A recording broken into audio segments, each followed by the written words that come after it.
Good morning, Mr. Reid. Can we just cut straight to this question, which is dominating much public discussion, particularly north of the border at the moment. What's Labour's position on this? Does Labour think that a trans woman who's been convicted of a sexual offence against a woman should be sent to a woman's prison? No. That's a pretty clear answer. I can't make it plainer than that, but absolutely not. And I'll tell you why. Because the overriding priority here is the protection of women. And that overrides any rights that a prisoner in those circumstances might claim. So, for me, you cannot put an offender who's been convicted of a sexual or potentially serious physical attacks on women in a prison with other women. Simple as that. OK. Would you extend that principle in any way, for example, that a trans woman should not be allowed to use women's lavatories? I mean, well, this is going to depend on circumstances. You get some toilets that are unisex now, don't you, in any case? Yeah. So I don't think necessarily that makes much sense, really, to block people from doing that. Sorry. I mean, the issue is, are there circumstances, which you're suggesting there are, in which you don't treat trans women as women?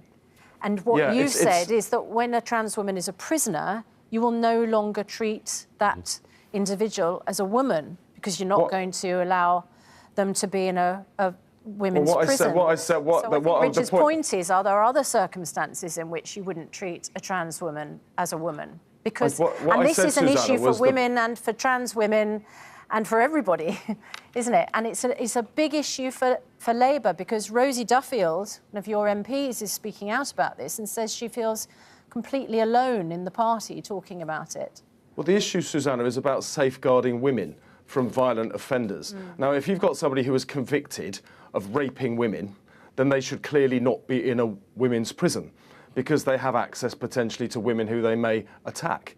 That circumstance doesn't apply when you're talking about a public toilet. OK. There will be women's prisons where women are convicted, or women who are not trans women have been convicted of assaults against women. But they're housed in women's prisons. So what is different about trans women? It seems to be that there are circumstances in which you don't treat trans women as women. And are you prepared to honestly say that? Yeah, that's just exactly what you just said. Women's prisons are for biological women. So if you've got a woman who has committed a violent sexual or physical assault, which actually is much rarer than a man doing it, to be honest, then they will be in a women's prison, because that is for biological women. Where you've got a trans person who has committed those offences, I already said right up front, absolutely plain as day, no, they wouldn't be in a women's prison, because there's a risk to women. So it's almost like a game of top trumps, isn't it? It's which scenario trumps the other, and you're saying in this situation the safety of women in prison is the strong card, and that's the card that you play in this scenario.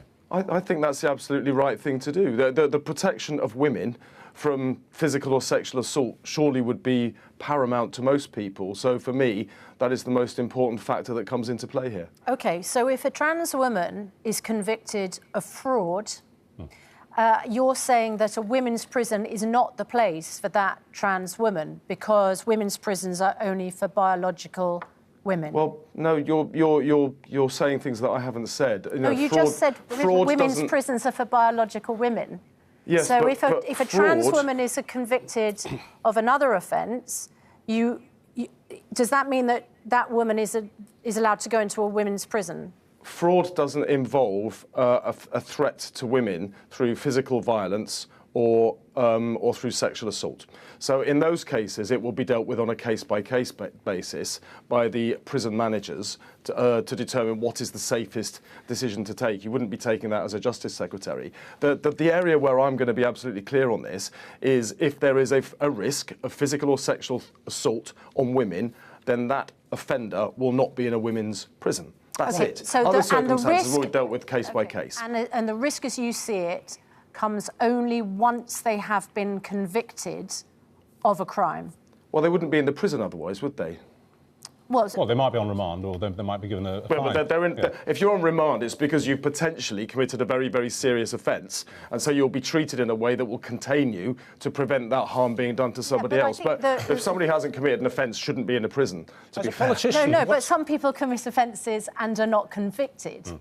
Some people are a threat Well, and Susanna, that's very prevalent at the moment, because you've got a situation where only, the government's cut so many police officers. They cut 22,000 police, such long trial delays that only 1 in 100 reported rapes ever results in a conviction. Barely 4% of street robberies or burglaries ever results in a conviction. There's a much deeper problem here, which is about a broken criminal justice system, because the Conservative government has mismanaged it so badly for the last 13 years. Now, there's a much bigger issue that we'll have to deal with there, but seriously, you can't be talking to me about putting people that haven't been convicted of crimes in a prison, because we have a process here. The question is whether we're just establishing at what point a trans woman is allowed into a female-only space, and you're simply talking about prisons, whereas there are others, Rosie Duffield, your colleague included, who has perhaps issues with trans women being in other female-only spaces.